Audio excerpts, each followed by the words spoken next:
There we go. We are live. What's going on, everybody? Friday. We finally made it. June 7th. 14-game slate. Don't get the full 15 because of the Cubbies. It's your normal, everyday Friday. Adam, what's going on? How was your Thursday? It was pretty terrible. Had a good Wednesday and then basically just gave it all back on Thursday. Just didn't go very well for me. So, Same. What about you? Pretty much the exact same story. So, I'm ready to wash the stain of Thursday off of me. Shout out to my boy Max Kepler for going triple dong on a 5-game slate and becoming a essential. I had 0. So, one of those days. Can't beat it. Oh, yeah, we got a ton to talk about here. We got a ton of content coming up today. At 11:30, we'll have the Awesome Odds betting show. Ben Rasa, Jason Roslin. Nope, that's the golf show. Ben Rasa, Jordan Frank talking... Let's see, French Open, the Belmont, the U.S. Open next week, Game 4 of the NBA Finals. They'll have a ton going on. I believe Evan Schwartz is joining them as well to talk about the Belmont. We'll have the Yahoo Specific Strategy Show coming up at 1 o'clock. Myself, Jake Hari, and the boss man himself, Alex Baker. Deeper dive coming from 4:45 to 6 since we got a 14-gamer today. And then live before lock, myself and Jake, taking you all the way up to 7. If you want to sign up and get some of our premium content, if you want to sign up for Awesemo Plus, MLB Strategy is the promo code, 50% off your first month with us. Any monthly package you choose, including packages with Fantasy Cruncher. So if you want to check it out, MLB Strategy, one big word. Use it when you sign up. And then our presenting sponsor, Yahoo Sports. They are the presenting sponsor of this show every single day. They're the presenting sponsor of the Deeper Dive and also of the Early Bird podcast. If you're looking to sign up at Yahoo, check out this link I'm dropping in chat right now. This is Emacs Yahoo Specific Strategy article for Friday. There will be a link inside that article if you want to sign up at Yahoo. Please follow that link. It's very helpful for us. And you can then use the promo code AWESEMO at Yahoo to get up to $30 in Yahoo Sports Rewards points. Once again, Yahoo running their $3 no management fee contest. There's already 1,300 people in it, so only 700 more spots to go before it's filled. But you want to get yourself in that. It's the best contest going in the industry. So if you're going to sign up, get yourself in this one. You won't find a better contest anywhere today. Adam, 14 games. You ready to plow through it? Yeah, let's go. Alrighty, first game up, Phillies and Reds. Does this have a line? 2 games didn't have a line this morning, and I think this is one of them. It does now. Okay. We'll see if I'm right. Yeah, I did make it up, and... pretty close. Underestimated the Phillies a little bit. Happen to know the total? Like 9.5. Ooh, underestimated that one for sure. I went with the old 8.5. Let me get that extra run in there. I like your total better than Vegas's. Any particular reason why you just want to go to the Bats? Both these pitchers are better. That's fair. Than that. That's fair. Ballpark doesn't help. No. All right, minus 150 for the Phillies. And then I'll make sure that I update Rays and Red Sox when we get to it. I hate when the lines aren't out, especially for games like that. Cincy Philly, no reason that line shouldn't have existed from the beginning. Yeah. I'm guessing they were just waiting for Molly to be. Well, Eflin was coming back from the injured list. Is probably what it was. Gotcha. Like they probably didn't have a pitcher. Yeah. So Phillies 5.2 run implied total. Reds 4.3. It's a 59% chance to win for the Phils. Zach Eflin going for Philadelphia. Tyler Mahle going for Cincinnati. I don't get the sense that either guy is someone I'm looking to today. Eflin is viable, but at 8,700, that's probably more than I want to pay just given some of the other arms that are on the slate. And I don't really have a ton of interest. Not that I don't like Tyler Mahle, but today in Philly, I don't really feel like this is something I want to do. So what do you think about pitching here? I think I don't see myself getting to Eflin here. I think it's an okay spot, but just the way pitching breaks down on this slate, I don't think that I'm going to end up getting there. You have he's not that far off of like Jacob deGrom. Andrew Haney's a little bit more expensive. I don't see myself prioritizing him in that price range. I do think I'll get to some Tyler Mahle, though. He's 7,300 on DraftKings, which I think is just too cheap for him. He's a better pitcher than that. He's facing a Philadelphia team that it's not a great matchup. I mean, they have some pretty good hitters in their lineup. Not having McCutchen is not a terrible thing, but you should get probably 5 righties and 4 lefties in here. He struck out 31% of right-handed hitters this season. He has done a better job. He's still getting hit hard by lefties, but he's at least doing a better job than in the past of getting his fastball in on them and making life a little bit more difficult than he used to. I just think it's a really fair price tag. This park does play up strikeouts. And yeah, so I don't think he's a huge priority, but I do think that I'll get to some of him where I'm going to mid-range pitching. Okay. I'm trying to look and see what else is around him. Ownership. To me, it's like him and Brandon Woodruff in that range. Yeah, I don't disagree with that. Well, I'll be giving, depending on if that line moves when I move that Rays Red Sox line, I'll be pitching Rick Porcello, and no one else will be agreeing with me. So it's going to move. They have a 5 implied run total. Who does? Tampa Bay. Tampa Bay does? Like 4.9. Yeah, it's going to move all right. I have barely 4, so knock that one out of the park. Let's talk bats here, though. I don't want to say that I'm shocked to see this because that wouldn't be the right way to say it. But in FanDuel, Reds are number 1 relative to salary. Phillies number 2. On DK, they're both 1-2, and on Yahoo, they're 1-2. I'm going to get a lot of offense out of this game. How are you feeling about stacking up either side? I love getting bats in this park. I mean, I like the bats here. I just have a lot of respect for the pitching.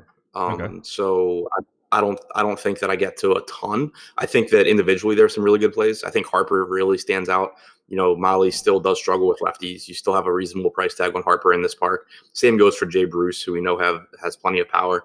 The righties are cheap for Philadelphia, which is nice, but Mahle's just been downright dominant against right-handed bats, so it's not the most appealing spot. And then on the other side, it's kind of been the same thing for Eflin. He's allowed a 254x ISO to lefties, 114 to righties.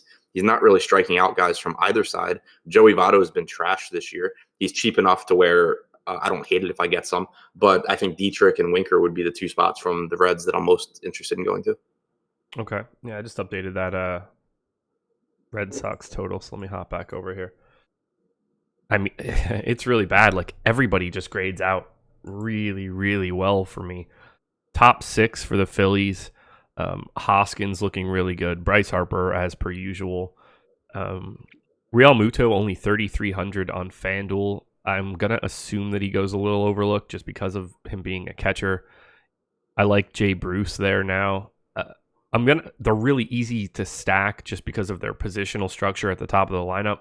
I expect Philly to be one of my more owned, if not my most owned stack. When it comes to the Reds, super cheap on FanDuel, surprise, surprise. As you mentioned, Votto hasn't been great. But again, they're pretty easy to stack. They're really affordable. You wouldn't have any problem getting to either one of these teams, really with any... Like, even if you needed to get to Garrett Cole at 12-2, which is just crazy today, I don't think that any of the pricing in either of these teams would stop you from doing that. I expect to have more exposure in this game than I will to any other game. Yeah, I'd be surprised if that happens for me. And like, if it does, I wouldn't be happy. It would be one of those slates where, you know, because I mean, I trust my process and my spreadsheets and everything. So if I got there, I wouldn't change it. But I would be DMing you right after lock saying, like, damn it, this happened again. I'm not where I wanted to be. Yeah, I'm trying to think of anything. Like, I don't even see anything that stands out as a major negative for me. What about Jose Iglesias? But, like, that's not really what we're looking for here. So many runs. The monster park factor. Yeah, I'm gonna have a hard time getting away. So, who would be your favorite bat in this game? Harper. Okay. And then Dietrich, and then Bruce, and then Winker, and then Votto. Okay. Yeah, Harper won for me. Yeah, me too. I'm trying to see if anybody else stands out. Probably Rhys Hoskins before anybody else, but you could talk me into Dietrich and Winker. Well, Dietrich for 3K on FanDuel as the second baseman is fantastic. Yeah, I don't know how they haven't built the price yet. That's nuts. It's absolutely crazy. 5K on DraftKings. Joey Votto, 3,700. God, what a world. What is he actually hitting this year? Is he still just Votto with no power? No, if I remember right, he's not even getting on base. Bad. He has a 328 against righties. He has a 328 WOBA and a 153 ISO this season. Yeah, his WOBA is down 64 points from last year. 86 weighted runs created plus. 21.7% strikeout percentage against righties. Yeah, I mean, like everything has fallen off. Like every single stat that I'm looking at is just very clearly like a career low. Is his pull percentage still way down? I know it was earlier this year. 30, just under 33. I mean, it was 35 last year, 38 before. So like it's down, but it's not like crazy down. His expected ISO is 182 against righties, but his expected WOBA is still just 323. Interesting. Man, if he would have aged just a little bit differently, not that anybody cares about it anymore, but interesting Hall of Fame case. Yep. He's been an incredible hitter for a decade. Yep. All right, moving on. Blue Jays and Diamondbacks. Jays 4.9 run implied total. Diamondbacks 4.1. 57% chance to win for Toronto. Marcus Stroman going for the Jays. Merrill Kelly going for Arizona. It's a spot where I don't really get the sense that I'll have much pitching. Stroman and Kelly both in the 8s on DK. They're in the 7s on FanDuel. They're separated by $1 on Yahoo. I think they're both functionally fine. I don't like going to Stroman in DFS, and I just don't have the need to spend $8,400 on Merrill Kelly. I'd rather just spend a couple $100 more and go to Andrew Heaney, or hell, just spend an extra $1,000 and get Jake DeGrom. Gonna be great to get to that stuff. What do you want to do with Stroman and Kelly? Yeah, same page for me. I mean, you look at their pricing, and like on DraftKings, they're both in the 8s, like you said. They're a little bit more reasonable on Yahoo, where Stroman is 34, but he's still just not a high strikeout pitcher, and neither of these guys are. You know, you're talking about them being kind of in the upper mid-range of pricing, and neither pitcher has a strikeout percentage above 19% this season. Stroman is pretty decent overall. I'm not really looking to Arizona bats against him, but still not a lot of strikeouts there, and then not a lot of strikeouts for Kelly, and he also gives up a ton of power, particularly to right-handed hitters, where he's allowed a 209 actual ISO, a 256 expected ISO this year. He's only struck out 20.6%, and now he gets to face Vlad Guerrero and Randall Grichuk and Teoscar Hernandez. So, and Lourdes Gurriel. I mean, it's not like it's a easy matchup, even though Toronto has been bad. The fact that he's not a strikeout pitcher and he gives up power to a team that has strikeouts and power in their lineup scares me. And the Blue Jays really have been bad. Yeah, but it's one of those where like they've been bad, but at some point the pieces have to, like with the pieces they have to be better. You would think. 77 weighted runs created plus on the season. Let's see what the active roster is at. Clearly not going to be much different, but 87 active roster. They're just atrocious. They're 4th worst. They're real bad this year. I don't get it. ISO's there. Just can't do anything else. They're hitting they're hitting 228 as a team. 298 on base percentage. You see, I saw this yesterday. Sorry, I didn't want to cut you off, but just thinking about this.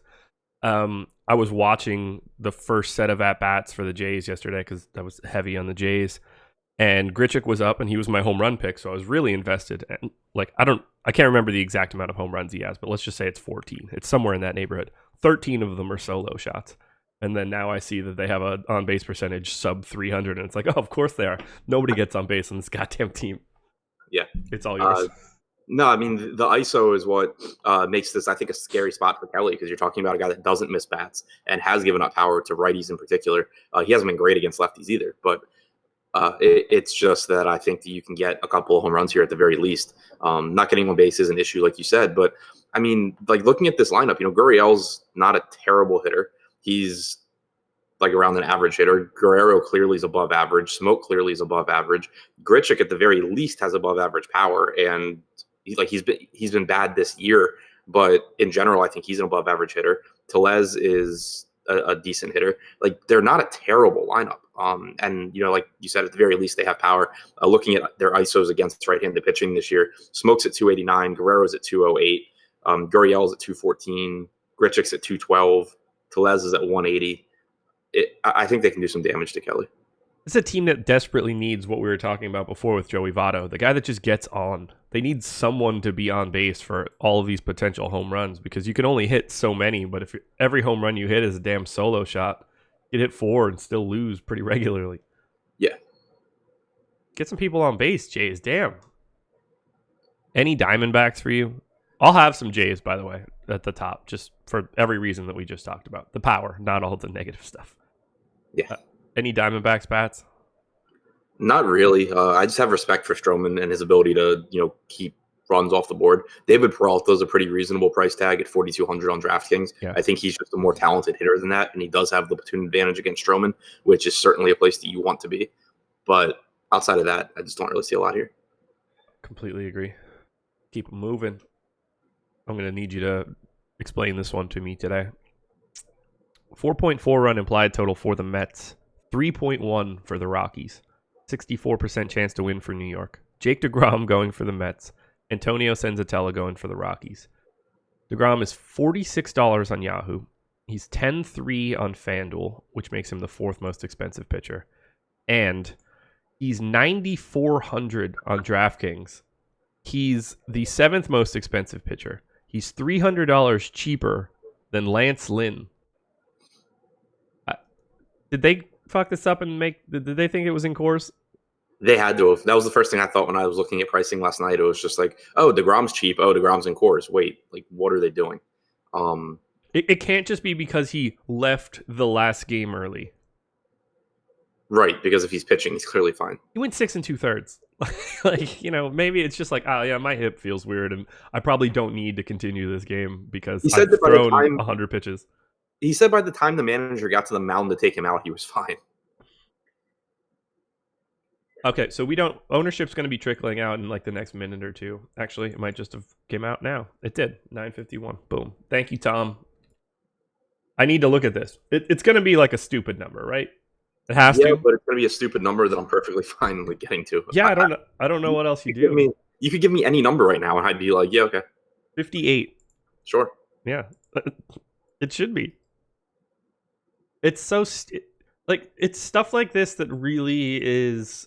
It makes the slate worse. It's not helpful to anybody. It makes it less fun to play a slate like this. It does make lower stakes tournaments more profitable. I mean, there's no way around that because people still just mess that up. But it makes higher stakes stuff just stupid and cash games just stupid because you literally have a free square that you're either playing or you're making a very, very suboptimal decision to avoid. Yeah, it doesn't end up fun at all. Sean V says, easy fade if he's 40%. There you go, champ. Not only is he not 40, he's almost 60. And I don't see it coming down. There's not like... Can you imagine if they sat like Story or Arenado or something? Jesus. Yeah, especially Arenado and got like more strikeouts in there. Yeah. Oh my God. I don't... It's just annoying. It's really, really, really annoying. It was so obvious from seeing it, and sure as shit, here it is. 58% expected ownership. Now, Cole's number is not what I expected, but DeGrom is massively owned everywhere. He's either the best or second best pitcher on the slate, depending on how you feel about Garrett Cole. I'm going to play as much Jake DeGrom that comes up. Yep. Same here. I mean, if you stack a cheap team, you can probably pair him with Cole. He's that's cheap tricky enough to do that. on Fan or on Yahoo today. Maybe Cole is so expensive today. Yeah, but he's like, if you combine them, they're like 21K on DraftKings. That's fair. Yeah, I expect to get there.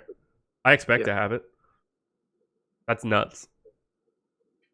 So yeah, I mean he's the best or second best pitcher, like you said. He has the third best strikeout percentage, including Andrew Heaney, who's made 2 starts, so that doesn't really count. If you exclude him, he's got Did you see or sorry, Heaney's? third best. What did you say? Did you see Heaney's strikeout rate so far this season? Yeah, 43.9%. Yeah. Swinging strike percentages of 15 and 23 in his 2 starts. Oh my god, just mowing people down. He's someone I'm digging into more after the show because I've always thought he was good, but I want to know if he did something to like become next level or if it was just 2 starts. So third highest strikeout percentage, excluding Heaney, behind Cole and Boyd.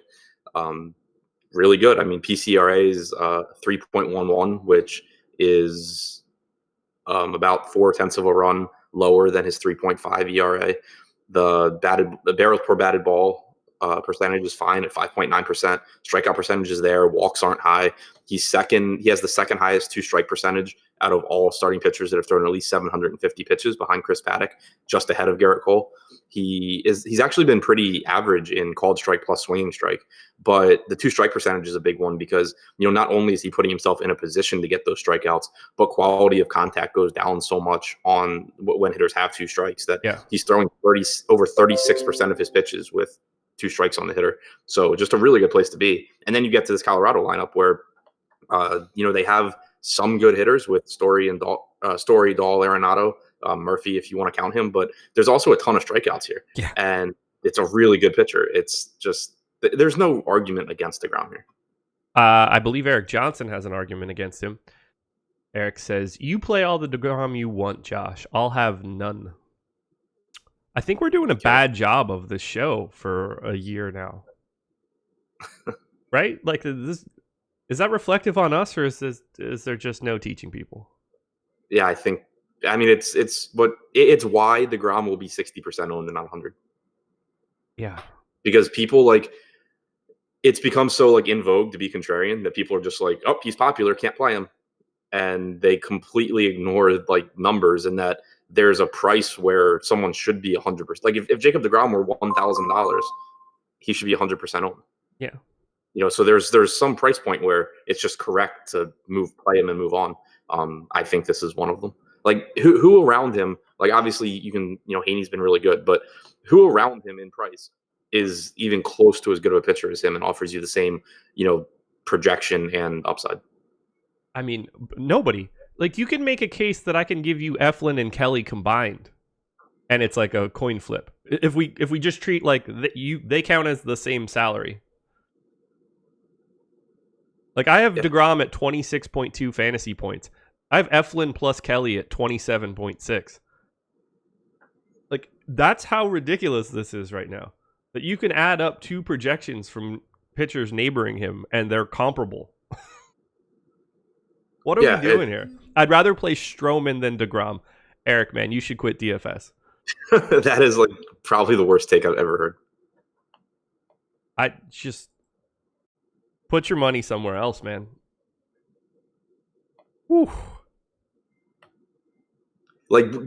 Give one number for why Stroman would possibly be better than DeGrom. I can't do that. I wouldn't even know where to begin. I'm not confident that Mark. I don't think Marcus Stroman's the best pitcher in his own game.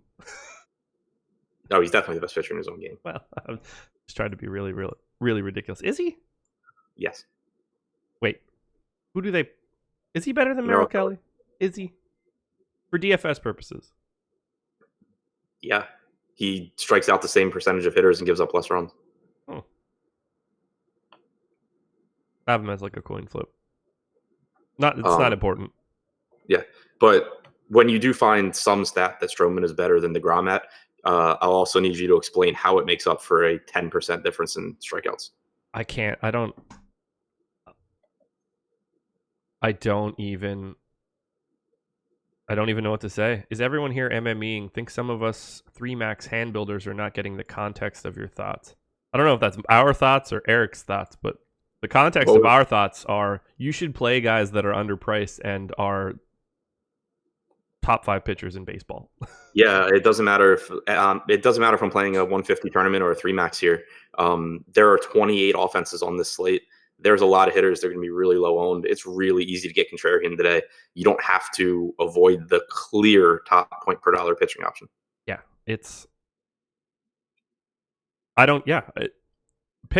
you can pick my contest at random, and Jake DeGrom is the best play. He is the first spot in every single cash lineup. If you're not putting him in cash on DraftKings, I mean, at 10-3 on FanDuel, it's probably still the same story. 46 on Yahoo, still the same story.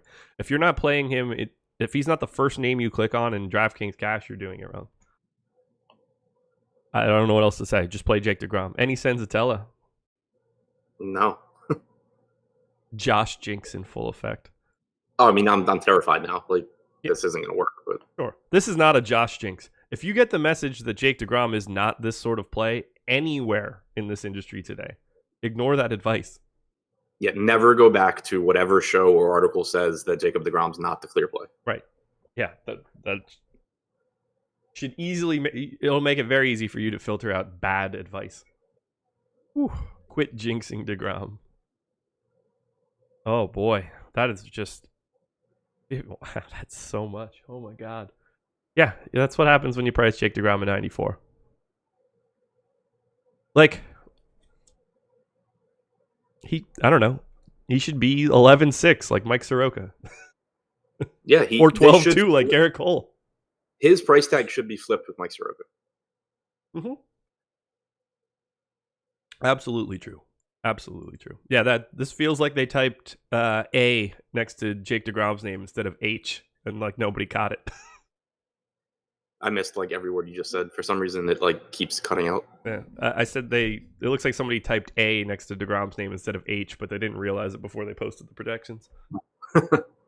So bats in this game, I don't really have much interest in Mets. I certainly don't have any interest in Rockies. Anything for you here outside of the obvious Jake DeGrom play?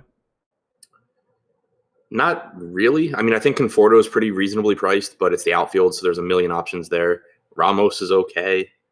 There's some okay guys on the Mets. Like, I don't have a ton of respect for Senzatella, but I don't think he's like a gas can either as far as allowing runs. And I think the Mets are pretty appropriately priced outside of DeGrom. Yeah, same. Favorite bat in this game? Cano's $8 on Yahoo if you're interested. Yeah, 3K on DraftKings too. Hopefully he can make it through an entire game. Yeah. Donald Duck says, with that being said, is DeGrom the top play overall GPPs as well? Yeah. Especially if Garrett Cole's ownership doesn't come down. If it turns into like 75% DeGrom and 20% Cole or something, then you could probably start to, make the argument that Cole's the best GPP play just because of the ownership. But I mean, right now with DeGrom at 58% and Cole at 40%, I'm not saying Cole shouldn't be that highly owned, but the difference isn't that big, and you're saving $3,000 on DeGrom. Oh, God. I wish I felt better right now. I would probably be less ornery. Sean V is apparently tracking my ace picks. I'm 2 for 11 on chalk ace picks lately. This is coming from the guy that just said that Merrill Kelly is only good at home. It's the guy that's made 12 starts in his major league career. But we're going to take... Is anybody tracking that garbage? Or does that just fall by the wayside? No patience for this trash anymore. Red Sox and Rays. 5.3 run implied total for the Sox. 4.7 for the Rays. 56% chance to win for Boston. Rick Porcello going for the Sox. Yanni Trinos going for the Rays just straight up, as best I can tell. We might hear something differently. I am a guy that ends up with more Porcello than I tend to be happy about.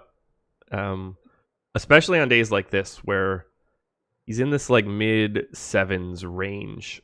And look, I'm going to get there. There's some swing and miss here in Tampa's lineup. I hate myself for it every single time that I do it, but I'm going to have some Rick Porcello today. I'd be surprised if I have any. If I do have some, it won't be much. He has struck out 14.9% of lefties. He has allowed a 199 expected ISO to lefties, 207 to righties. So he's giving up power to both sides, 22% strikeout percentage against righties. You get, right-handed power here, but also left-handed power with Lau, Choi, and Meadows. I don't have interest in Porcello. I'd rather get to Tyler Mahle. Yeah, I would definitely prefer Porcello, which makes me hate myself. I'm never happy about this, just FYI. Yeah. Porcello has an 18.6% strikeout percentage this season. Molly has 26.2%. Molly has a lower walk percentage. His xFIP is about 1.6 runs better than Porcello. They're not even comparable pitchers. So that is, you mentioned one piece of this that is really concerning me. The K rate this year for Porcello and that walk rate for Porcello have both flipped negatively for him. Never been much of a walk guy. His K rate has been good enough because of his command to give him like a good differential, and that's sort of the piece that's always been a plus for me. This year is different. I fully admit that. Those two numbers going in the wrong direction are scary to me. Obviously I'm not only looking at them, but that is a red flag to me, that if he doesn't have that same sort of command separation from his strikeout rate, he starts to become a very scary dude to roster. Yep.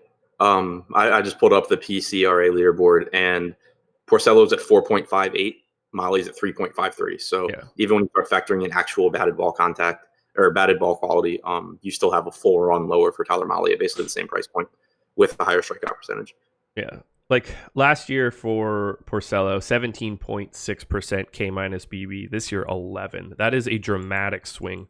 When I did my research before the season started on sort of the pitching stats that get me to a predictable target score, K minus BB percentage was one of them that made it through for pitching, and there weren't a ton. And that's sort of one of the reasons that Porcello grades out so well for me. But if he continues at this rate in 2019, he's going to tumble, big time in my model. The only stat that I look at that Porcello actually shows any signs of life in is his two-strike percentage. He's 17th out of starters that have thrown at least 750 pitches. For context, the two pitchers right ahead of him are Zach Greinke and Blake Snell. The two right behind them are Jack Flaherty and Clayton Kershaw. So he's in good company there. But when you look at like called strike plus swinging strike percentage, he's 79th, whereas Molly's 15th. The actual strikeouts aren't there. The walks are up, like you said. To me, it's just that he's not as good a pitcher as Tyler Molly, and they're the same price, and neither matchup is super safe. So I would just rather go with the pitcher that I think is a lot better. Okay. That's very reasonable. I'm generally a Tyler Molly guy. I'm guessing that I have not rebounded as much to 2019 Molly and not enough on Porcello is really basically where it's landing. And to be fair, like looking at my baseline stuff, Molly is a little bit below Porcello. That won't be where I end up. Sure. But like that, I will be changing that. But sure. I don't think that the numbers you're looking at are like off or anything. Like I agree with them. I just don't. I'm not listening to them. I hear you. Any Chirinos? Nah. I agree. He's okay. The Red Sox are good. I don't feel the need to pay more money for Chirinos than Molly or Brandon Woodruff. I'm with you there. Bats is going to be a tough sell for me in this one. Can someone explain to me why Mookie Betts and JD are 4,400 and 4,600 on like what's DraftKings doing? Martinez might not play today, but 4,400 for Betts is a little bit insane. Especially if Bogarts is going to be 5,100. Right. It doesn't I don't understand. Is it an outfielders thing? Is it because of the volume of outfielders they're like that's a price reducer? I mean, I guess it could be, but it still shouldn't be that low. No, it should not. It should not at all. Has he been like worse than I realized this year? No, he's got a 405 WOBA and a 228 ISO against righties. I thought maybe he was like quietly not having a good year.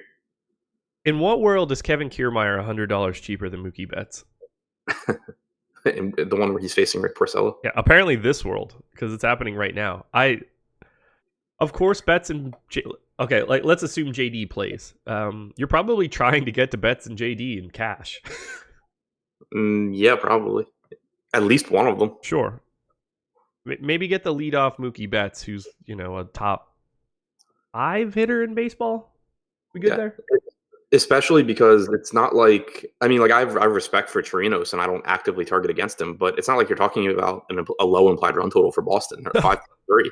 You're getting, when you think about it, especially from cash terms and just, you're trying to, you're really just worried about projection and point per dollar. Like he's leading off on a team with a 5.3 implied run total. Oh, and he's also really, really good. Yeah, this is mind-blowing. Pricing weird today. Real weird. That's why it's a lot easier to get to Garrett Cole, because you can just fill in $4,400 Mookie Betts outfield spots and not even take. I mean, we also haven't gotten to the fact that there's a reasonable pitching option that costs $100 more than Mookie Betts. Yeah. I talked about him in Spotlight Pitchers today. Good God, that one's going to be a blast. Much like all of the blasts that land on the other side of the fence while he's pitching. Any Rays bats for you? Yeah, they're priced up. They're appropriately priced, but I mean, if you can get to Austin Meadows, and I think it's really, really difficult because you're talking about $1,500 more for Austin Meadows than Mookie Betts. When you start looking at things like that, it makes it really tough. But any Austin Meadows you get, I think is good. Like the guy's quickly becoming the prospect or the hitter that everyone thought he was going to be when he was a prospect with Pittsburgh. Yeah. Where they inexplicably traded him with Tyler Glasnow for Chris Archer. That could go down as one of the worst trades ever. Yeah. That was bad. Like it was bad when it happened, and the way it's playing out now is just like unbelievable. Got to save that money. Yeah, but anyway, so I mean, if you can get to some Meadows, I think Troy 4,100 is fine. The problem here, and the thing that makes it a little bit less appealing, is that Fenway doesn't play up left-handed power like it plays up right-handed power, and I would rather be targeting Porcello with lefties. And outside of Tommy Pham, I would also rather be rostering the lefties on Tampa. So it just kind of doesn't set up as a perfect situation. So this is going to be a long-winded way to go about this. JD is in the projected lineups right now. Yeah. Decent chance that he doesn't play. But we still have the 5.3 run implied total right now, which is probably factoring in whatever that sort of percentage is that he doesn't play. Are the Red Sox more viable to stack if he sits? Probably. I don't know that it changes a whole lot because I think Moreland's supposed to be back today, so it gives you a similarly priced guy towards the top. I have him in as well already right now. Yeah. So I mean, they'd still be an expensive stack. It's nice because you don't have to go Betts, Benintendi, Martin. They don't have 4 outfielders, right? Or if they do, like I don't know who it would be, and I don't care because I'm not roster. Just thinking about how like those pieces might fit together if you pull that outfield bat out of JD and bump everybody up and slot in something else. Yeah, because then you can go Bradley in the stack without costing yourself one of the 3 best hitters on the team. Right. All right, here we go. 2 Indians and Yankees. 4.2 run implied total for the Indians. 4.8 for the Yanks. 55% chance to win for New York. Zach Plesac going for the Indians. Domingo Germán going for the Yanks. I guess I have like no interest in anything here. Plesac's fine. He's shown an ability to go deep in games in his like minors career. At least he's getting the Yankees without all of the power, but I don't get the sense that I need to grab any pitching here. No, I'm normally an Germán fan, but he's $100 more than Jake DeGrom today. Yep, same boat. Like if you wanted a pivot from DeGrom at that same price point, it's Domingo Germán. Yeah. I don't think it's really necessary. No. But I mean, DeGrom or Germán's strikeout percentage this year is 26.6%, whereas DeGrom's is 28.9%. They have almost identical walk percentages. Germán's xFIP is 3.75 compared to 3.4 for DeGrom. DeGrom's the better pitcher, but in a 1-game sample, there's some merit, I guess, to Germán, but I would still just rather be getting to DeGrom here or, going up to Cole. I'm separated by 12 fantasy points on DK. I have DeGrom projected for 9.5 strikeouts. I've got Germán at 5.2. It's just like... Yeah, it's a pretty thin argument for me to, try and make. I hear you. Let's talk about bats, though. Indians and Yankees. Yankees coming out a little bit towards the top for me across both sites. Indians sort of more middle of the pack-ish. I like the top of the Indians order just because of how easy it is to get to. I don't ever really care what Francisco Lindor's price is. If you're a shortstop hitting leadoff and you're talented, you're in play all the time. So some sort of combination of Lindor, Santana, $2,700 Jason Kipnis on DraftKings. I don't know what to do with Jose Ramirez, but I keep playing him. I'll play the Indians today against Erman. Nothing crazy, just because I think Erman is solid, but it's more of a stuff thing for Erman. He isn't like a fantastic game. So like Erman is like the inverse of Stroman. Does that make some sense? Like his stuff's way better, and they both end up being mediocre a lot. Yeah. Yeah. Yeah. What do you think about Indians bats? Not really getting that. I mean, the price tag on Kipnis is dumb. He's perfectly fine, obviously. I don't think I'll really get to much of anything in this game. I already talked about, we don't have a ton of interest in the pitching, but I do have respect for both pitchers. I don't have a lot of respect for Indians bats. They're not a team where I really want to get to all that much. They are a team that you could probably go to DeGrom plus Cole. That makes them kind of appealing. But yeah, outside of that, not a whole lot that I like there. And then for the Yankees, I think Plesac's decent. I don't think he's great. I don't think he's bad. But Sanchez, is always a good play, but he's 5,800. I don't know that I want to be spending that kind of money at catcher today when there's pitching that I want to pay for. And in general, the team's pretty expensive. So I don't think that I get to a whole lot of anything. Dude, Clint Frazier is 5K on DraftKings. What are we doing here? Oh my God. I guess Didi's supposed to be back today. Yeah, he's in the projected lineup hitting 6th today. Yeah. Revenge game. I'm sure that's the only reason he's back now. Probably. Seems reasonable to me. Any Yankees bats for you? I mean, Luke, they're just so expensive. Luke Voigt's 5,300. You mentioned Sanchez's price, 58. Hendry Morales, though, continues to be priced at nothing by all accounts. 3K. I can't get to them.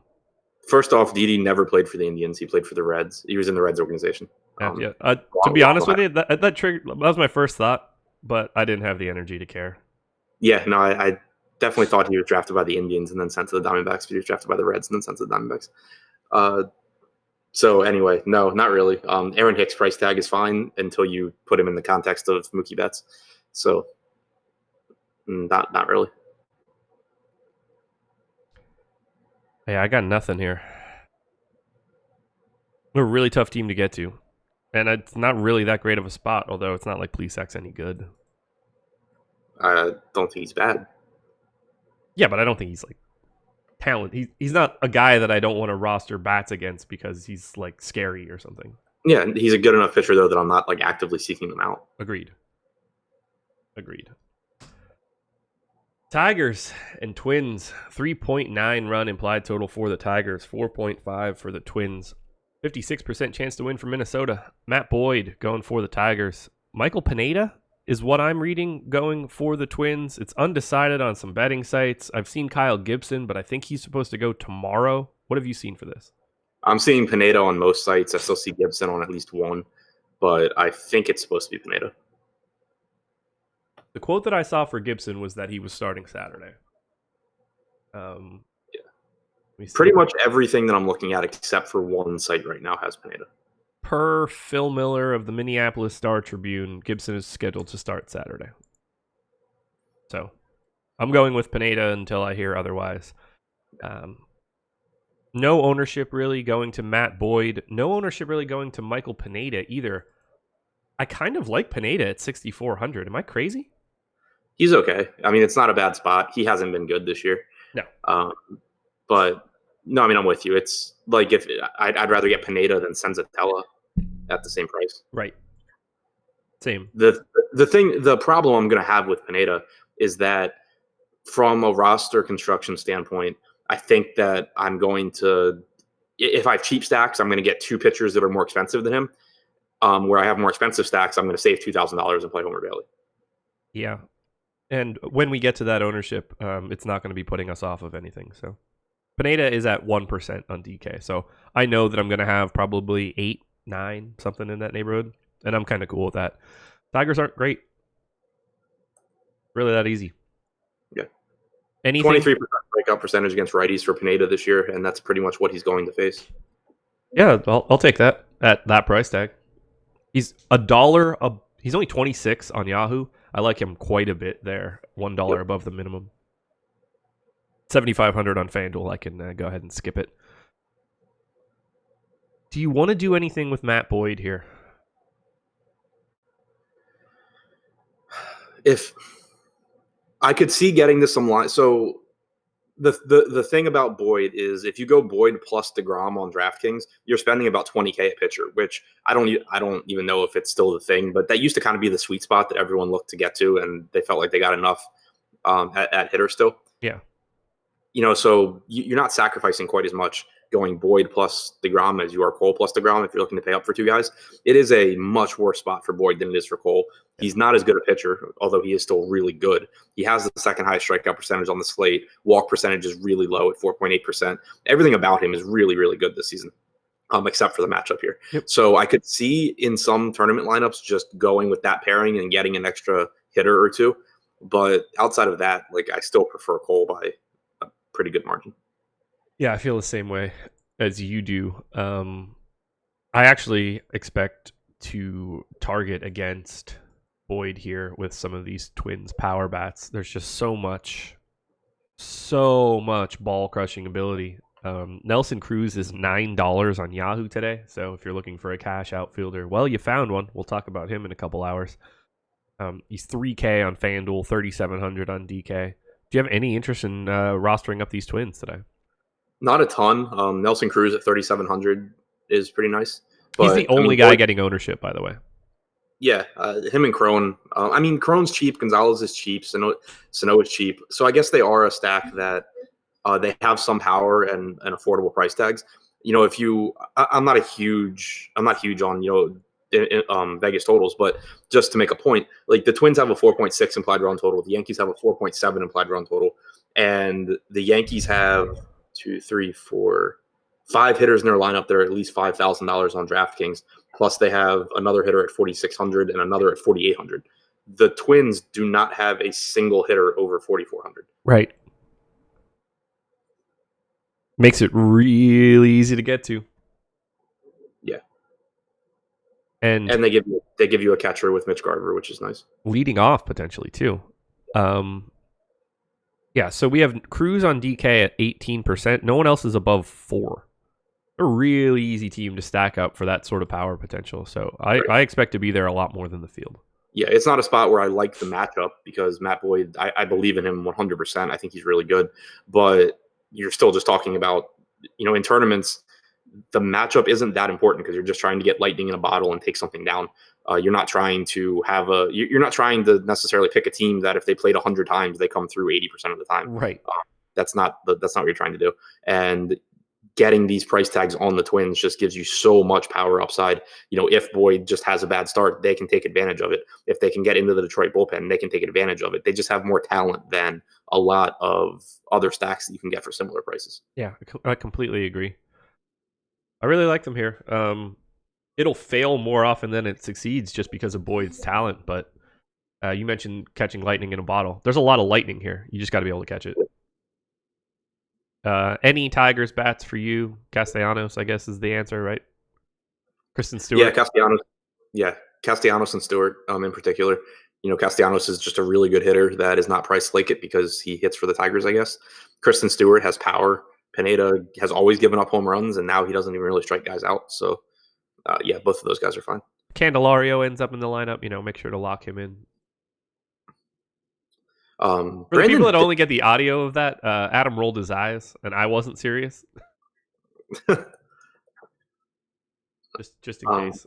Well, the best part was if you could hear on my end, you were choppy. So all I heard was Candelario, blah blah blah blah blah blah, and I didn't even know what you were saying, but I had an idea where it was going.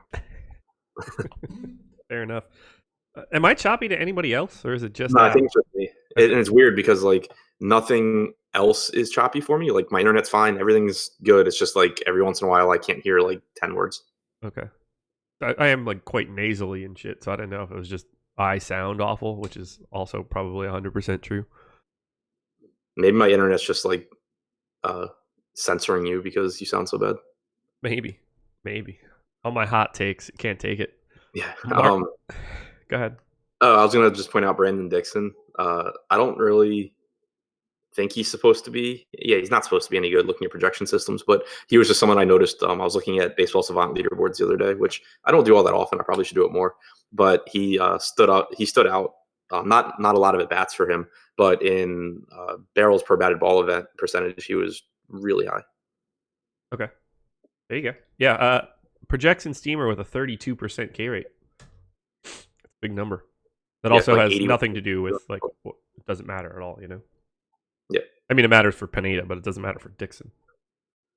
So I mean, the Tigers are another team where they obviously don't have the talent the Twins have, but you can easily go Cole plus DeGrom plus Tigers against a pitcher in Pineda that could very easily suck.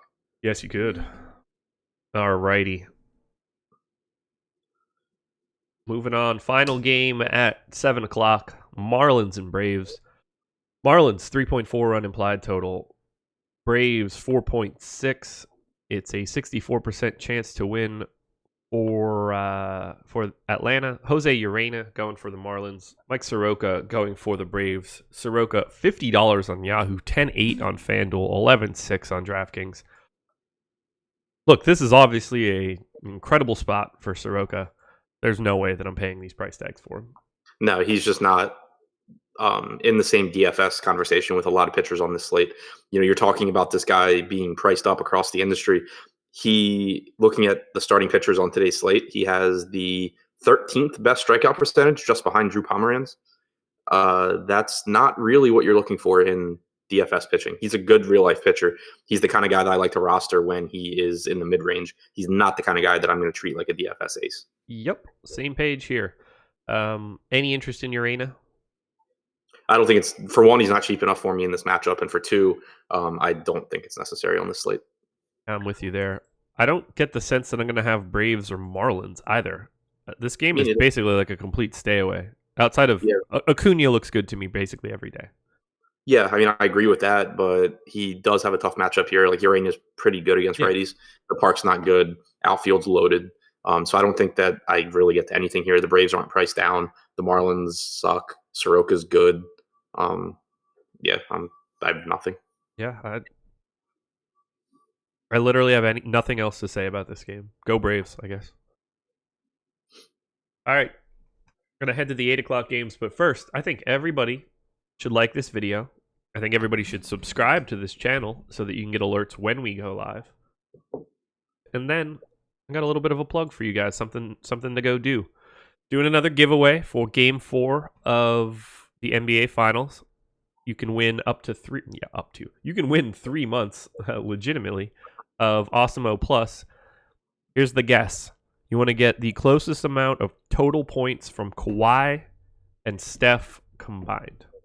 So the tweet is pinned at our Twitter handle, which is Awesemo_com. What you're going to need to do is go to that tweet. You're going to need to retweet it. You need to make sure that you're following Awesemo_com and our Awesemo NBA account. And then you have to reply with your guess. And if you get that right, you can win 3 months of Awesemo Plus. All you have to do is just guess Kawhi plus Steph points. Check it out. To the 8 o'clock games we go. Rangers and A's. Rangers 5.1 run implied total. A's 5.4. 52% chance to win for the A's. Lance Lynn going for the Rangers. Brett Anderson going for the A's. I'm fairly confident that we are not rostering pitching here. Probably not. Some slates I would have some interest in Anderson just because of the price tag and an okay matchup. But again, he's $1,500 more than Bailey, and if I'm going to make that kind of play, I'll save the $1,500. Yeah, I completely agree. Bats obviously going to be very, keyed upon, I guess. I'm trying to take a look at their ownership as of right now. A's are 4th on DK. Rangers way near the bottom. As well, I agree because of their pricing. How do you want to manage the A's here? I love this top piece, and I'm also going to go grab a tissue. So talk to me about the A's lineup. I don't think it's a really good matchup. Lynn has always been good against right-handed hitters, and this year he's actually been good against everyone. He struck out 27.9% of righties this year. He's allowed a 137 expected ISO. He's been legitimately good there. And then against lefties, the strikeout percentage is lower at 20.7%, but a 108 expected ISO. So he's done a really, really good job of limiting power. That being said, though, it's very similar to what we talked about with Minnesota, because even if I don't think they come through all that often against Lynn, it's a huge, huge park upgrade for Oakland going into Texas here. They have massive amounts of power in this lineup. And outside of Matt Chapman, who on DraftKings is 4,800, the most expensive hitters here are Semien and Laureano at 4,100. So it's another team where you can just get a ton of power upside in a really good hitter's park, and you can get, two really good pitchers to go along with them. So just from an upside standpoint, I don't think there's an argument against Oakland. From a probability standpoint, I think Lynn maybe is better than a lot of people think, but doesn't really matter in tournaments. Now I'm gonna end up with quite a bit of Oakland here, especially with getting a shortstop, third baseman, first baseman in the first three spots of the order, plus Chris Davis hitting fourth. Like, they're not even difficult. They're cheap. You're checking off the boxes of good positions. All things pointing to Oakland being a very interesting team to get to, especially that top of the order. They're stupidly priced. Matt Olson's $3K on FanDuel today. He's also projected for 30% ownership. So if you're looking for a cash game first baseman, you found it. Anybody standing out to you for the Rangers? Because these dudes are expensive. Yeah, they are. And they're just an awkward team when they face a lefty, because I would love to target against Brett Anderson in Texas. I don't think he's a terrible pitcher, but he pitches to contact, and this isn't really a place where you want to be doing that. But then the question becomes, where exactly are you looking to go? A full stack, I think, makes sense. And you just hope that, Anderson puts a bunch of guys on base. He has been walking guys this year as well. But if you're talking about individual hitters, where do you go? Do you want to pay $4,700 for Andrus? Do you want to pay $5,500 for Pence? Is Pence worth $1,100 more than Mookie Betts? No. I don't think the answer is yes. So that's where it really gets tough. Asdrubal Cabrera has no power from the right side. Jeff Mathis is like the worst hitter in the history of baseball, and I'm not even sure I'm exaggerating. 51 weighted runs created plus in Steamer right now. Yeah. I mean, when he was on Arizona, they always batted their catcher eighth or their pitcher eighth. But on days Greinke was pitching, it literally was like they had their worst hitter hitting ninth, even though he wasn't the pitcher. He's that bad. So I mean, it's just, where do you go in this lineup unless it's a full stack? Yeah, and they're not even. How do you even full stack them? 4 out of their first 5 spots are outfielders. They're all expensive except for Delino DeShields, who's not good. I mean, so I do like DeShields here. He's my favorite play from Texas. Unfortunately, I agree with you. Brett Anderson has allowed 7 stolen bases in 66 innings this year, despite being left-handed. There you go. And that's the value that Delino DeShields brings to a major league team, because it sure as hell isn't hitting. I thought you were about to be like, and that's the value that Josh brings to the show. Me being like, yeah, I agree. No, I was like, come on, man. I was typing in Josh Phegley when I was saying that. Okay. I was like, Jesus. Trying to get through. I was like, what more do you want me to say? Like, yeah, that sounds like a really reasonable reason to roster Delino DeShields. What else? What can I do here? He's not good otherwise. I was trying to see Phegley's numbers throwing out runners this year. Dude, how is it possible that Jeff Mathis is $2,000 on DraftKings, but yet not the minimum on FanDuel? On a place where you don't even have to roster a catcher. He's 2,100 on FanDuel. Yeah. So Phegley's been good in his career at throwing out runners, but he still allowed 29 stolen bases this year. He's thrown out 12. It's a spot where DeShields is going to look to run. So he's my favorite guy from Texas by a lot. I'm with you. I expect to have a lot of ace. I'm excited for that. Where are they for me? They're 5th for me relative to salary on DraftKings. I did not realize how short Josh Phegley is. That's pretty impressive with how much power he has. He's a big dude, though. He's 5'10", 230. Oh, my God. That's a bowling ball, man. Yeah. Searching for him now. That's got to be like Vogelbach territory. But like somebody hammered him on the top of the head a couple times. Oh, boy. Yeah. Is Vogelbach's not tall either, is he? I have no idea. I think he's like 5'11" or something. Vogelbach is 6 foot 250.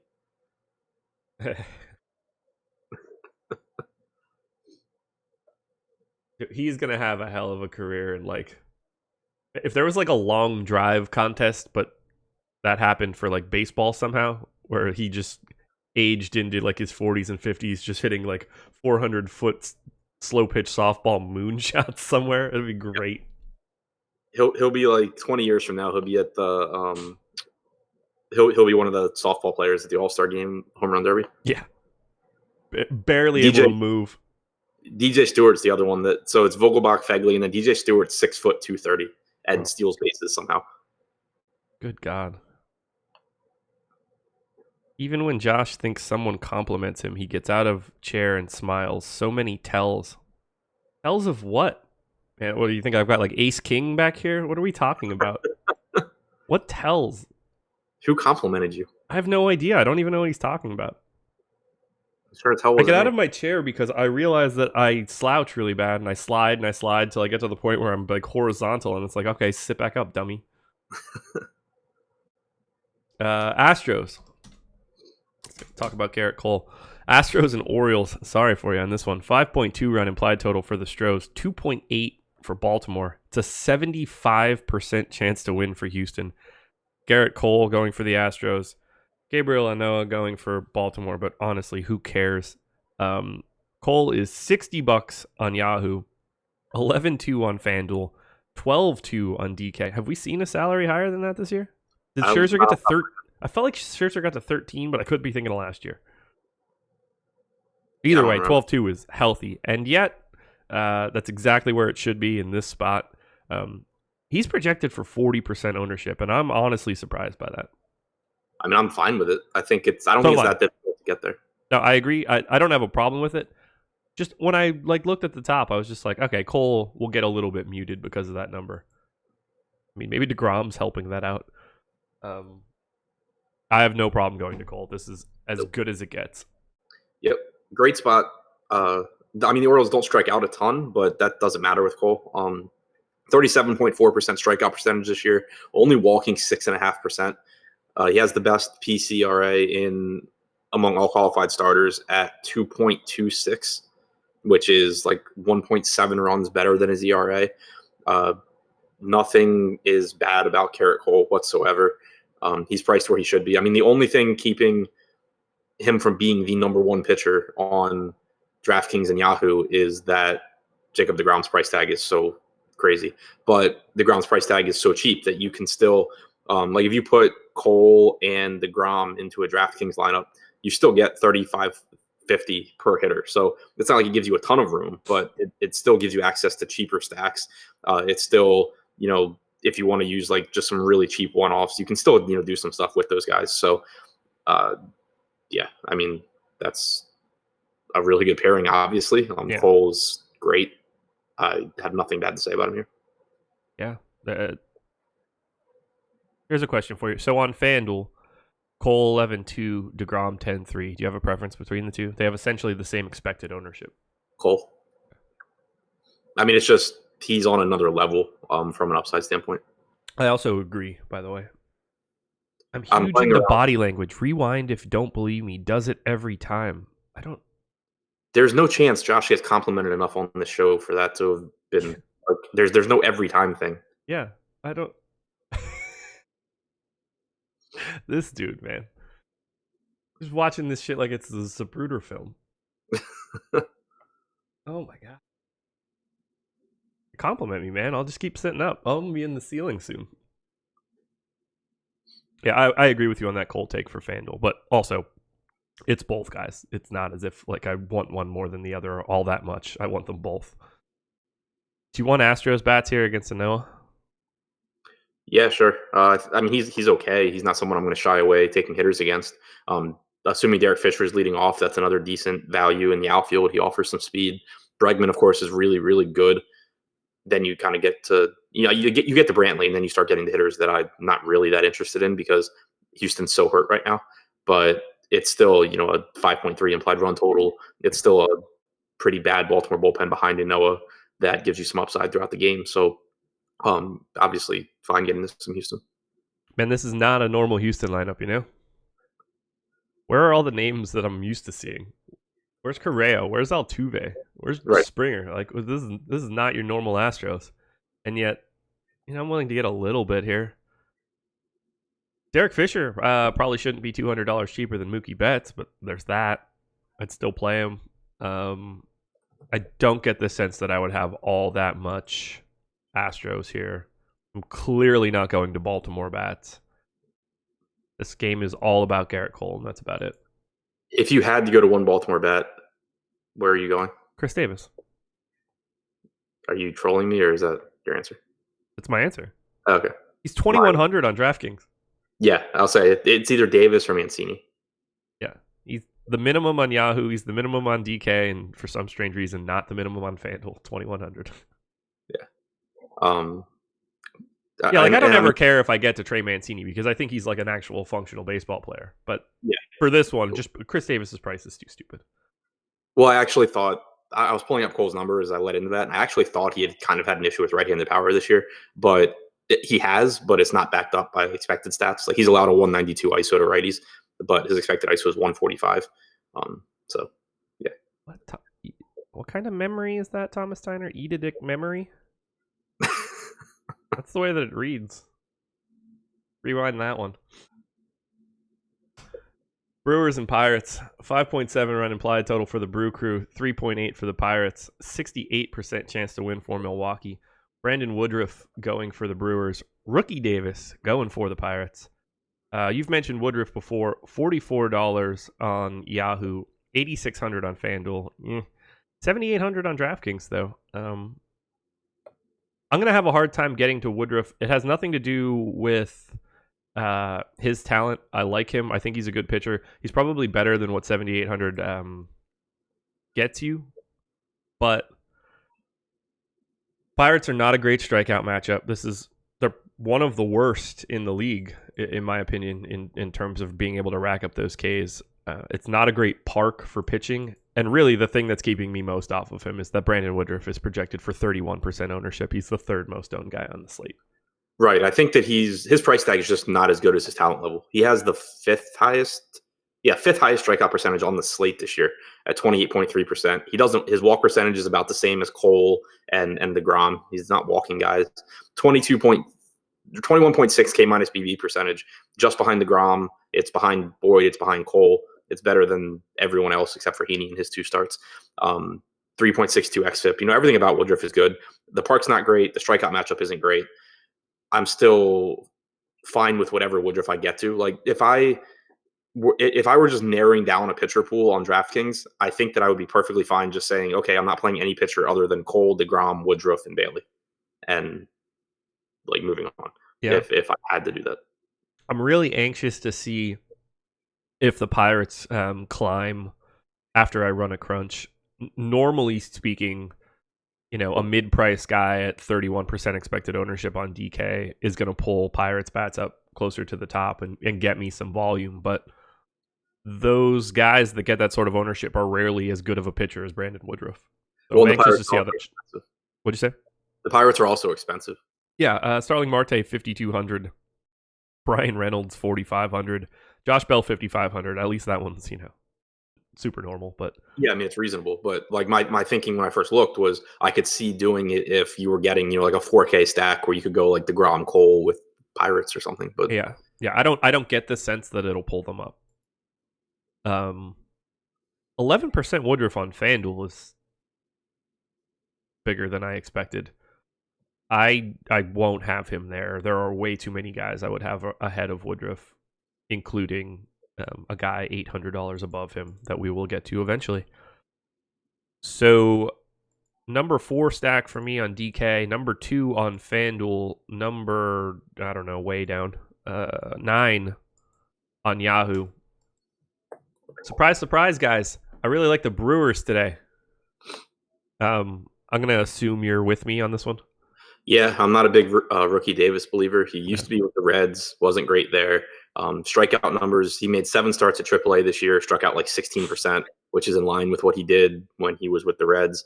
His strikeout percentage in the majors is up through his four appearances, but they were relief appearances. It's just it's a brutal spot. Like he's going into Milwaukee, he's facing one of the most dangerous offenses.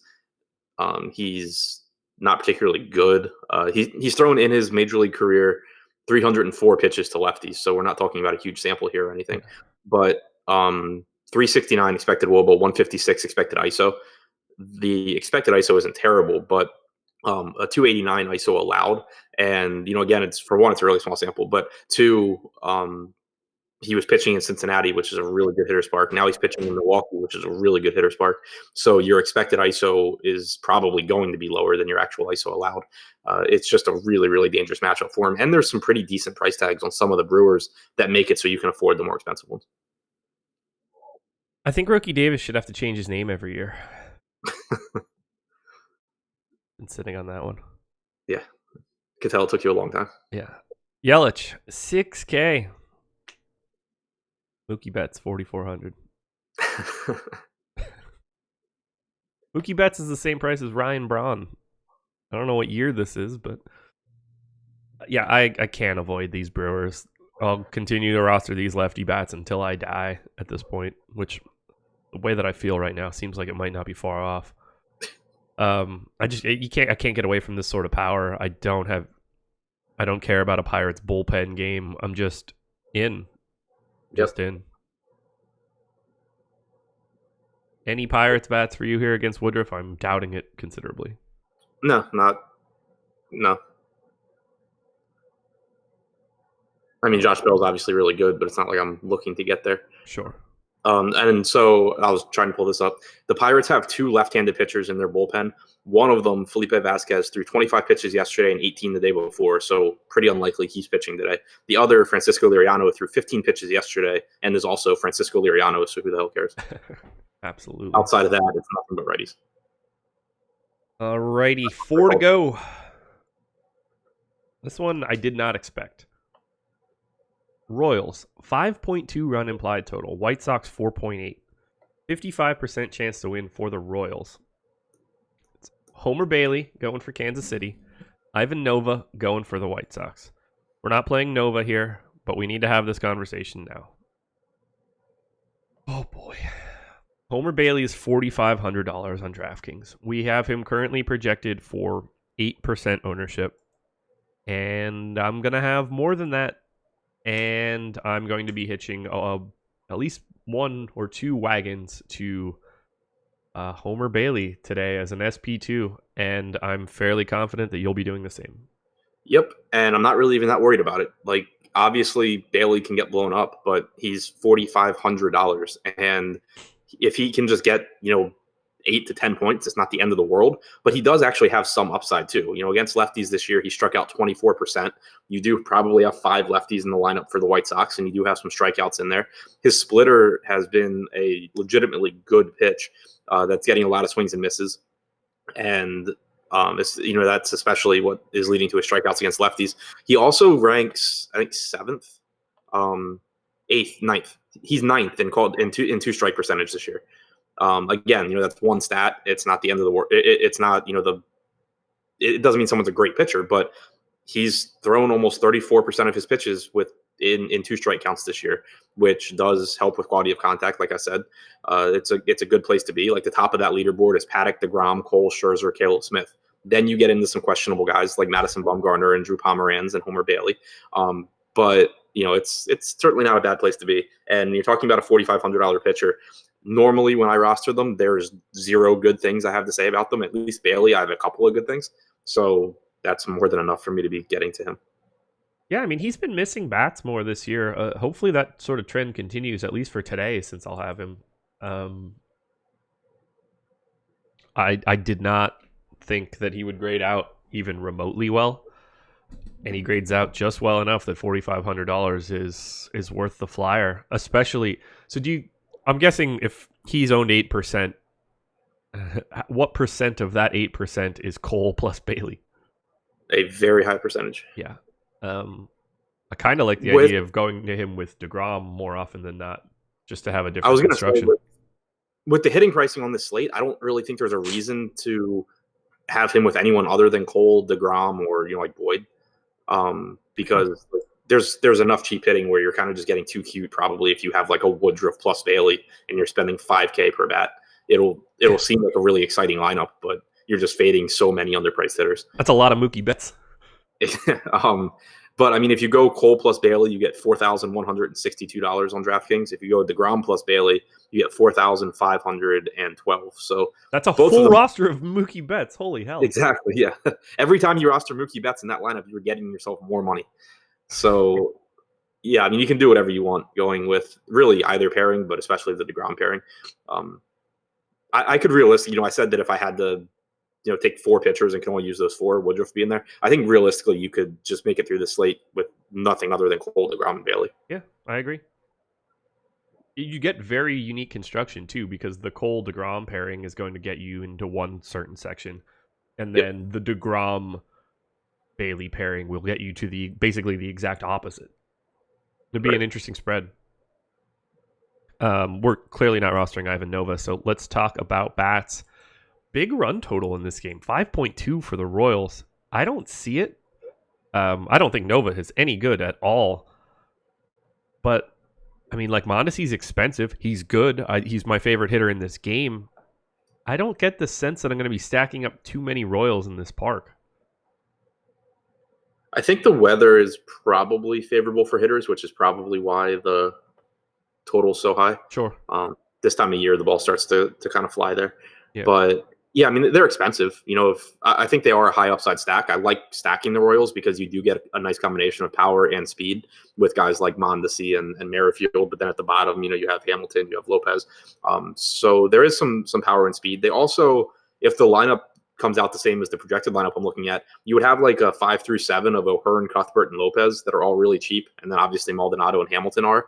So it ends up, even though you have, expensive pieces with Mondesi in particular, as an overall stack, it's actually a pretty inexpensive one. So it's a team where you could probably go, Cole Woodruff or DeGrom Woodruff or something and stack Kansas City with their 5.3 implied run total. I'm going to have to pay attention to this one pretty closely as we get closer towards lock. I just don't know what to do with the Royals right now because they don't grade out all that well. They are 6th in ownership on DK right now. I expect to be under the field on this, but over the field on Homer Bailey. I'm usually over the field on Kansas City, so I don't want to say that I'm going to be under. Looking at it, I don't love it, but again, I just always get a lot of Kansas City. Sure. Any interest in White Sox bats? I'm trying to see how easy they are to stack with Cole plus DeGrom. And I mean, it's not, you wouldn't get like the best part of the stack, but you could still get, like 4 through 8 or something of a team with a 5.3 implied run total with pitchers that can give you like 80 points. Oh, you're trying to see Royals Cole plus DeGrom. Yeah. Gotcha. Cole, DeGrom, advanced options, team stacks. Kansas City. And crank up the randomness. Let's see what we get. All right. So, yeah, obviously it can happen. We're not surprised by that at all. Let's see. I ran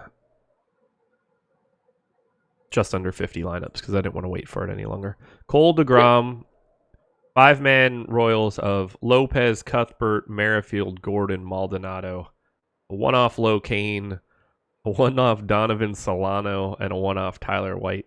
I mean, that could be worse. Yeah. Travis Shaw, Locaine, Solano. Donovan Solano apparently going to be the key to this. $2,300 shortstop for the Giants today. Yeah, I mean, the one that I'm building I think is a little bit better than whatever that crap was. But yeah, so I mean, like just playing around with it, not using Cruncher, but just kind of going through I got 4 through 8 on Kansas City. So Soler, O'Hearn, Cuthbert, Lopez, Maldonado, Manny Machado at shortstop, Chris Davis in the outfield, and then I have 3,400 left for another outfielder. So I have one that you might like a little bit more. Maldonado, O'Hearn, Lopez, Cuthbert, Merrifield. Keeps the Solano shortstop, but you get Betts and Chris Davis. Yeah, that's exactly being able to do something like that. The names on Kansas City you're getting aren't going to make you excited, but they have one of the highest implied run totals on the board, and you're getting access to that with pitchers that can legitimately combine for 80 points and one-offs that outside of Solano aren't bad. Yeah. Or are very good, actually. There's another one here with Tyler White, Segura, and Locaine that I think is pretty interesting. Yeah. Yeah, I mean, so I just, like, finished off the one that I was making. So my one-offs are Manny Machado, Chris Davis, and, Kevon Biggio. Yeah, there you go. Or you could go Kristen Stewart. Like, I'd probably rather go Stewart. Yeah, Um, I'm with you there. yeah, but I mean, like, that's 3 one-offs that have legitimate power. A 5-man stack from a team with a 5.3 implied run total, and the 2 best pitchers on the slate. Do you want any White Sox bats as like your own personal hedge against Homer Bailey? Not that I think about it that way, but he does give up power. You know, he's allowed 1.3 home runs per 9 this year. The problem is that, like, I would really like to go to Moncada. He's 5K. I would say Eloy Jimenez is the one that really stands out. He's 3,300 on DraftKings. He has power. Bailey's strikeout numbers against righties are not as good as they are against lefties. He's allowed a 175 expected ISO to righties. He's only struck out 19%. Jimenez, I think, has a pretty good chance of taking Bailey deep here. I don't disagree. I like to get a couple of these White Sox bats just because I know that I'm going to have a bunch of Bailey. 3 to go. Angels and Mariners, 4.9 run implied total for the Angels, 3.9 for the Mariners. 61% chance to win for LA. Andrew Heaney going for the Angels. Marco Gonzalez going for Seattle. Let's start with Heaney. I love him today. He's projected for 27% ownership on Yahoo, 23 on DK, 9 on FanDuel. He's my number 3 pitcher on the entire slate, so I'm really curious to see where you land on Andrew Heaney. He's up there for me too, and I do like him. Like I said, I need to dig into him more just to see if he's changed anything from previous years or if he's just, had 2 good starts. It's just really hard for me to see where I get to him a lot. I mean, I guess I guess it would be in like Haney plus DeGrom lineups. Yeah. But it's just tough because in a lot of those lineups, I wouldn't mind saving $1,400 and going to Woodruff. In a lot of lineups, I'm going to have Bailey. In a lot of lineups, I'm going to have Cole. So just the DeGrom being that same price point naturally lowers my exposure to Haney because outside of lineups where I'm rostering 2 pitchers from that price point, I'm just getting DeGrom. I expect this to be my most owned pairing, DeGrom plus Heaney. Yeah, that's reasonable. Yeah, it's just, I think he's a really good pitcher, and not that it has any bearing on what I'm doing today, but seeing him just mow people down in 2 straight starts coming back this year is very encouraging.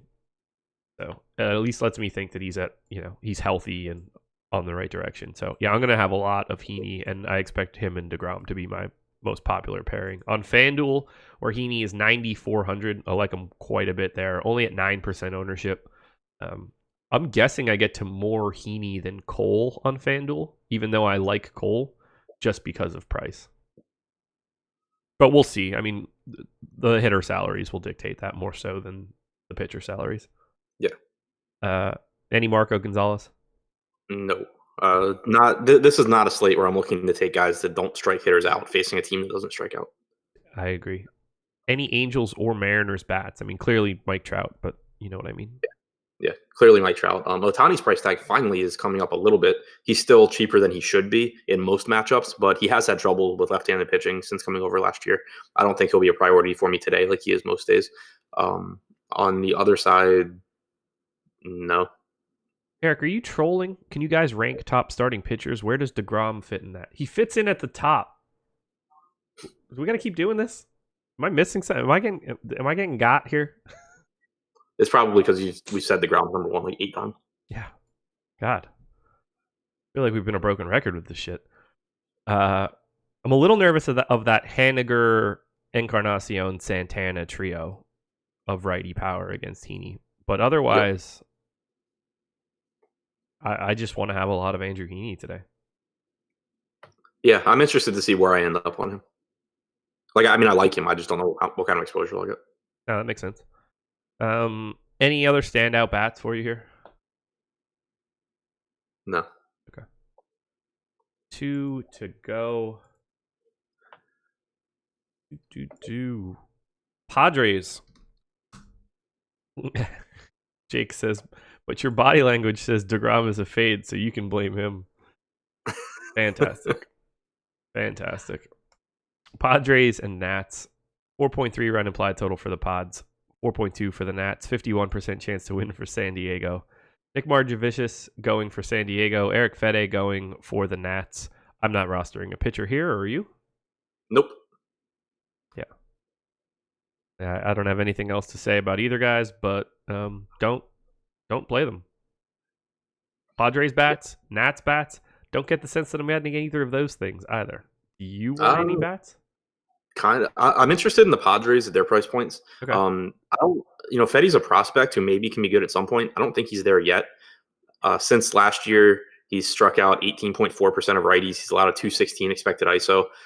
Taking or pitchers that don't strike out a high percentage of hitters and give up power to this Padres team are pretty dangerous. And you get pretty reasonable price tags. Like Manny Machado is still free. Franmil Reyes, who is a legit power hitter, is 4,200. Hunter Renfroe is priced through the roof, but he has power if you can get there. I think maybe some at least mini stacks here make sense because you save some money and you still get a lot of power upside. By the way, he is not a prospect. He's 26. I thought he was like their first round pick like 4 years ago or something. He was their first round pick in 2014. Okay, he is 26 years old. I still think he's listed as one of their top prospects. I think that might be true, but yeah, he's 26. I don't get the sense that I'm going to have any, one-off Manny Machado, cool. One-off Franmil Reyes, always cool with me. Trey Turner leading off, I've got interest in because of his spot in the order, but I don't get the sense that a 5-man stack is happening or a 4-man stack is happening on either side. Yeah, I mean, I think that I'll get to some 3-mans probably. It's also a high upside spot because the bullpen, the Nats bullpen just hemorrhages runs, so you always have add-on potential here too. But I think most likely I'll get to 3-mans. I'd like to get to some Washington. I don't know if I will because of their price tags. They're so expensive. Yeah, I mean, Margevicius is terrible. I'm surprised he's back in the majors already. I didn't think we would ever see him again, but the guy is not good whatsoever. And the Nats offense is, if you can somehow get to the Rendon, Turner, Soto, that's the thing. They're all over 5K. And that would be a team where you're probably going like Woodruff plus Bailey and you're sacrificing a ton at pitcher. Yeah. Maybe you could get, I guess you go cheap one-offs. You could get DeGrom, Bailey, and some Nats. But the price tags are pretty prohibitive. I love the spot, though. Let's actually check it out. I'm gonna run a crunch with just Nats 5-man. Yeah. And no pitchers, so we'll see if you do get any sort of interesting pieces. Cole Bailey, Nova Bailey. Probably gonna skip that one. Yeah. Although shockingly, highest projected lineup that I've seen so far. So, but you get one off Rhys Hoskins, one off Moustakas, one off Christian Yelich. Jesus, that's so much salary. All right, 70-something lineups just to take a look. DeGrom, Bailey at the top. Gurriel, Nicky Lopez, Locaine, or the filler. You get to any good... Yeah, there's your Woodruff Bailey pairing. That one's 4th. We're really not getting there unless Homer Bailey is a part of it. Yeah, I mean, I know Bailey would have to be, but you can actually do some pretty good stuff with DeGrom Bailey. So I filled in with Turner, Rendon, Soto, Kendrick, Dozier, DeGrom Bailey, Kristen Stewart, and so now I have 3,600 to spend between catcher and one outfield spot. So I can plug in like Chris Davis and a $3,300 catcher. Yeah. Yeah, so I mean, you can definitely get some stacks there and still get to DeGrom. Oh yeah, I mean, I got one with DeGrom, Bailey, Chris Davis, Yelich, Tyler White, Locaine, Benintendi, LaCroix at catcher, Olsen, Moustakas, Josh Reddick. Yeah, you can get there for sure. Probably need to try to get there. I don't get the sense they're going to be popping up all that much. Yeah, I don't think they will either. It's just a spot that I like. It's not one that I necessarily think I'll get to a lot of, but it's just one of those spots where if I don't get to it and then they go off, I'm just gonna be pissed at myself because it was a good spot. I didn't play it. Final game of the night: Giants and Dodgers. 3-run implied total for the Giants, 4.5 for the Dodgers. But before I go on, hit the like button, subscribe to the channel, do all that good stuff, help yourselves out, and if you want to sign up, use the promo code MLB Strategy, one big word. Your boy, Drew Pomeranz, going for the Giants. Clayton Kershaw going for the Dodgers. I'm not going to be on Pomeranz today. Kershaw, $52 on Yahoo, 10.7 on FanDuel, 11.2 on DK. I actually expected to get to some Kershaw. I'm a little surprised to see that he's getting some love, especially at that price tag. But I guess that's what happens when you face the Giants in San Francisco. What do you want to do with Kershaw today? Because we haven't spoken his name yet. I'd be shocked if I get there. He's just not the strikeout pitcher that he used to be. He's still a good pitcher. I mean, he's got a 20% K-BB percentage. He has a 3.24 xFIP. He's still very good. He's in a great park. He's facing a bad offense. He doesn't give you the same kind of upside that DeGrom does, and he's $1,800 more expensive. It's because like Kershaw clearly can throw like a complete game shutout here, but so can DeGrom, and DeGrom probably does it with more strikeouts. It's just at $2,000 less. Right, exactly. Like, yeah, it's just impossible for me. And then it's only $1,000 to get to Cole, who has struck out 30. Cole's strikeout percentage this year is 14 percentage points higher than Clayton Kershaw's. It's just a spot. Like if DeGrom were priced where DeGrom should be, if DeGrom were 11.6 and Kershaw were 11.2 and Cole were 12.2, it would be a really, really interesting conversation. But the way it is, it's just like he's kind of in no man's land. Yeah, I'm with you. Kershaw grades out as my fourth starter. It just so happens that two of those guys are below him in salary. So it really makes it difficult to pay more for less, essentially. Looking at my baseline pitching projections, which again I adjust throughout the day, but looking at them right now, Cole is my number 1 in raw points. DeGrom's number 2, Kershaw's number 3. There's a 6-point gap between DeGrom and Kershaw, and this is DraftKings scoring. So there's a 6-point gap between DeGrom and Kershaw, and there's a 9-point gap between Cole and Kershaw. And then there's only like a 2-point gap between Kershaw and Woodruff or Kershaw and Haney. So yeah, how am I getting to Kershaw? Yeah, I have Kershaw a lot higher than Woodruff in this scenario, but most of everything else you said there was just matching up for me. Yeah, it's a really tough. If he were unowned right now, if he were at 2% like Soroka or 2% like Boyd, I would probably get to like 10 to 12% of Kershaw just on purpose because he does grade out really well. But it's going to be a really tough sell for me to get him ahead of Heaney in particular because DeGrom is a no-brainer. Right.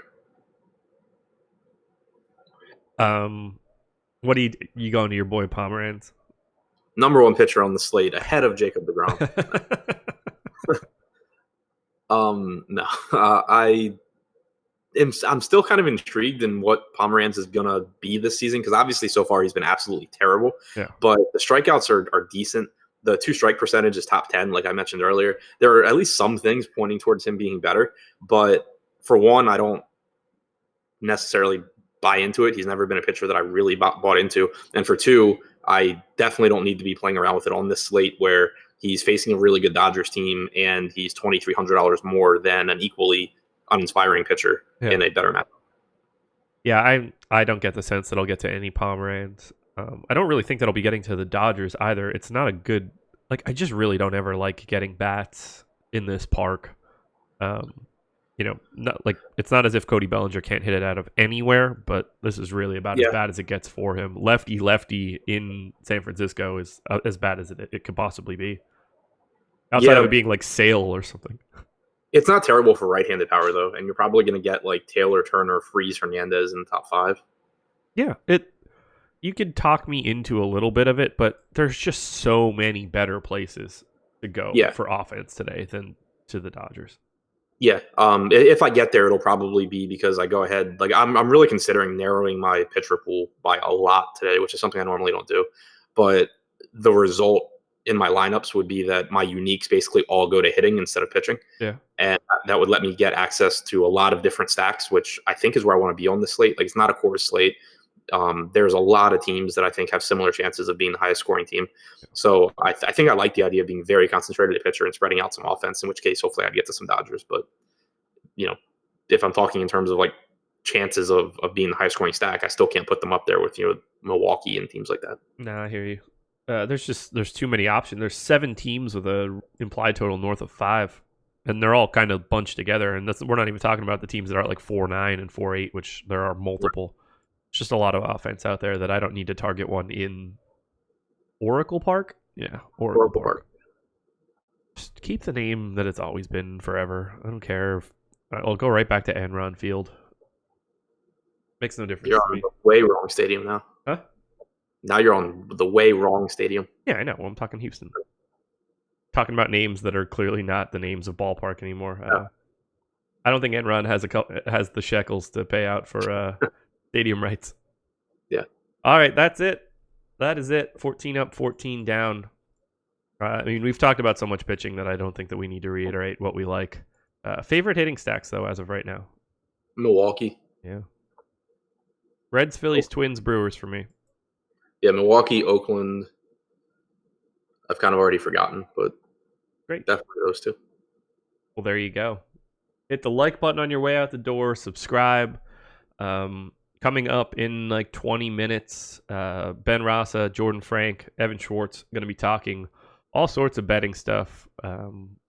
Belmont Stakes, French Open, U.S. Open next week, Game 4 of the NBA playoffs, probably hockey, the Stanley Cup playoffs are going. I think it's 3-2 St. Louis right now. Then after that, 1 o'clock p.m. Eastern, myself, Jake Hari, and the boss man Alex Baker talking Yahoo specific strategy. Deeper dive from 4:45 to 6 with Adam and Laffy. Live before lock, myself and Jake. Just a ton of content today, over and over and over again. But don't forget to do this. I'm pulling it up one last time. Our pinned tweet at Awesemo_com. If you guess the amount of total points that will be scored by Kawhi Leonard and Steph Curry, you have the ability to win 3 months of Awesemo Plus. You just have to retweet this link, follow both accounts, and make your guess. Tamar Green, Josh, are you sick, bro? Yes, I am. Normally I sound fantastic. Not today. Everybody loves this voice. No one loves this voice. Adam, anything else? Nope. Best of luck, everybody. We're closing out the week, so we'll talk to you again Monday morning. I mean, we'll have content Saturday, Sunday, but talk to you later.